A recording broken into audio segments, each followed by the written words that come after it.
Old soul என்று நாம் ஏற்றுக்கொள்ள வேண்டும். அனைத்து சாஸ்திரங்களும் அறிவியலும் அஞ்ஞானிய பாலகன் என்றும் ஞானியை தந்தை என்றும் கூறுகிறது. அனைத்தும் அறிந்தவன் பாலகனாக இருந்தாலும் நாம் அவரை முதியோர் என்று நாம் கருத்தில் கொண்டு அங்கீகரிக்க வேண்டும். அதாவது வயதானால் ஒருவர் முதியோர் அல்ல, ஞானம் முதுமை இருந்தால் மட்டுமே அவர் முதியோர் என்று கருதப்படுவர். நம்மளுடைய ஞானத்தின் வளர்ச்சியை வச்சுதான் நம்ம முதியோர் என்று கருதப்படுவர். வயதினால் யார் வேண்டுமானாலும் முதுமை அடையலாம், இதனால் எந்த பயனும் இல்லை. ஞானத்தினால் ஒரு முதுமையே மிகவும் தேவையானது. ஏஜ் ஒரு இம்பார்ட்டன்ஸ்னாலும் நம்ம இந்த ஸ்பிரிச்சுவல் விஸ்டம் ஞானம் அடையணும்.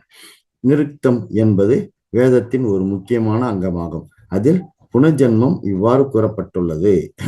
நானே யோனி சஸ்திராணி மயோஷினி யோனியவை. அதாவது ஒரு ஞானி என்பவன் இவ்வாறு கூறுவார்: நான் பல பிறவிகள் எடுத்துள்ளேன், நான் பலமுறை பிறந்திருக்கிறேன், நான் விதவிதமான யோனிகளில் வசித்திருக்கிறேன் என்று சத்தியத்தை தெரிந்து கொள்வார் ஒரு ஞானி. ஞானியாரவர் பல யோனிகளில் பிறந்து பின் இறந்து விதவிதமான உணவுகளை உண்டு வெவ்வேறு தாயார்களின் அமிர்தம் என்ற பாலை பருகி வெவ்வேறு தந்தையின் அன்பை பெற்று இருக்கிறேன் என்று புரிந்து கொள்வார். இதை ஒரு பண்டிதர் கூறியுள்ளார்.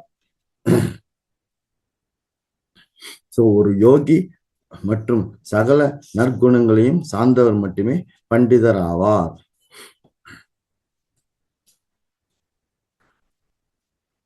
ஆன்ம ஞானத்தை பெற்றால் மட்டுமே உயர்ந்த லோகத்தை அடைய முடியும். ஆன்ம ஞானம் இல்லை என்றால் பித்ருலோகத்தை மட்டுமே அடைய முடியும், தேவலோகத்தை அடைய இயலாது. அதனால் பித்ருலோகத்திற்கு சென்றால் மறுபடியும் ஜென்மம் எடுத்துக்கொண்டே இருக்க வேண்டும். அனைத்து ஜீவன்களிலும் மறைந்திருக்கும் இந்த ஆன்மா என்பது வெளிப்படையாக எல்லோருக்கும் காணப்படாது. சூட்சும விஷயங்களை தரிசிக்கும் திறன் பெற்ற ரிஷிகளால் மட்டுமே கூர்மையான சூட்சுமமான புத்தியினால் இந்த ஆன்மா சாஸ்திரத்தை பெற முடியும். அனைத்து ஜீவன்களில் மறைந்துள்ள இந்த ஆன்மா பிரகாசிக்காது. சூட்சும விஷயங்களை தரிசிக்க முடிந்த ரிஷிகளால் தீட்சணயமான குவிதலுடன் சூட்சுமமான புத்தியினால் இந்த ஆன்மா அதனால் சாஸ்திரமாகும். ஒவ்வொருவரும் நாம் தியானத்தை மேற்கொள்ள வேண்டும். மனிதனிடம் சுபமானது சுகமானது வரும்.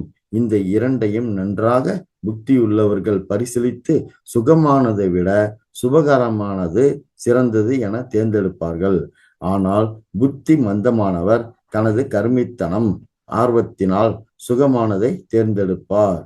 மனிதர்களிடம் சுபமானது சுகமானது வரும். இந்த இரண்டையும் நன்றாக புத்தி உள்ளவர்கள் பரிசீலித்து அதை நல்லா ஆய்ந்து சுகமானதை விட சுபகரமானது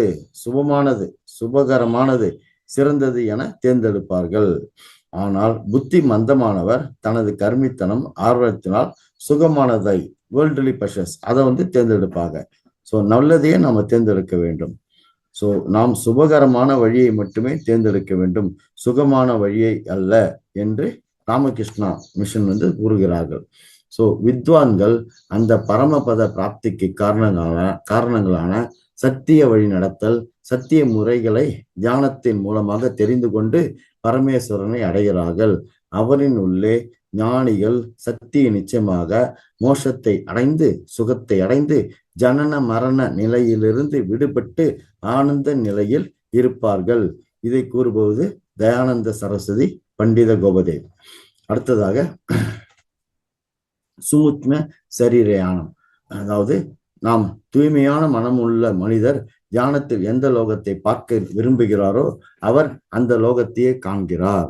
தூய்மையான மனமுள்ள மனிதர் தியானத்தில் எந்த லோகத்தை பார்க்க விரும்புகிறாரோ அவர் அந்த லோகத்தையே காண்கிறார். தான் விரும்பிய லோகத்தை பார்த்து மனதில் சந்தோஷத்தை அடைகிறார். புத்தரும் தம்ம பதத்தில் இதே போல் கூறியிருக்கிறார். ஆகாசே என் இத்தியா. அதாவது யோகி என்பவர் தன் யோக சக்தியினால் ஆகாயத்தில் பயணம் செய்கிறார், ஆஸ்ட்ரல் டிராவல் மேற்கொள்றார். அடுத்தது ஒரு யோகி அனைவருக்கும் உபதேசிப்பது என்ன என்றால், நீயும் யோகி ஆகிவிடு. அதாவது தியானம் செய்து யோகியாக மாறுவோம். ஒருத்தர் தியானம் பிராக்டிஸ் பண்ணி ஒரு யோகி ஸ்டேட்டஸுக்கு வந்துட்டா அடுத்தவங்களையும் நம்ம சொல்லணும், நீங்களும் தியானம் பண்ணுங்க. ஸோ ஸோ பிரம்ம ஞானம் ஆனந்தமானது. இது மனிதர்களின் பிரம்மத்தின் சுவையை பெருக்குகிறது. பிரம்ம ஞான சாதனை முறைகளை வித்வான்கள் மற்றும் மற்ற மனிதர்களுக்கு உபதேசித்து அவர்களையும் ஆனந்தமடைய செய்கிறார்கள். எந்த மனிதர் எப்படி பிரம்மத்தை தெரிந்து கொள்கிறாரோ அப்படிப்பட்ட வித்வான்களுக்கு மனம் மற்றும் புலன்கள் அனைத்தும் வசமாகி இருக்கும், மற்றவர்களுக்கு வசமாகி இருக்காது. ஸோ தர்மம் எதனால் உடனே நமக்கு இகபர உலகங்களில் அபிவிருத்தியும் பரம்பரையாக சாஸ்வத மோட்சம் கிடைக்குமோ அதுவே தர்மம் எனப்படும். தர்மமாவது எதனால் உடனே நமக்கு இகபர உலகங்களில் அபிவிருத்தியும் பரம்பரையாக சாஸ்வத மோட்சமும் கிடைக்குமோ அதுவே தர்மம் எனப்படும். தர்ம செயல். தர்மம் என்றால் என்ன, அதர்மம் என்றால் என்ன? எந்த கர்மங்களால் இகபரகலோகங்களில் சுகம் சந்தோஷம் கிடைக்கிறதோ, படிப்படியாக இறுதி மோட்சம் எல்லாம் சித்திக்கிறதோ அந்த செயல்கள் தான் தர்மமாகும்.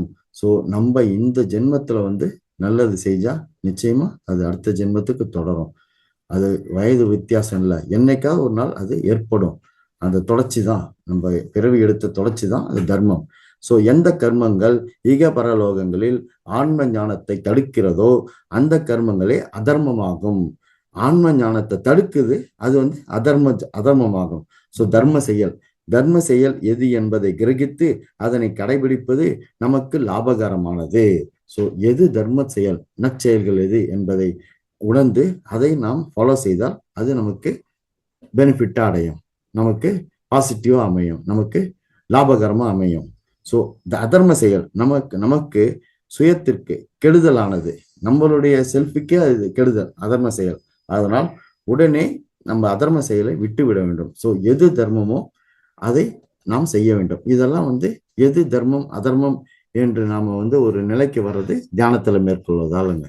ஸோ ஆகையால் தர்மத்தால் அழிக்கப்படாமல் இருப்பதற்கு நாம் தர்மத்தை பாதுகாக்க வேண்டும். தர்மத்தை பாதுகாப்பவர்களை நமக்கு நேரடியான மோட்சத்தை அளிக்கிறது. தர்மம் என்பது மோட்சத்தின் மறைமுகமான சாதனையாகும்.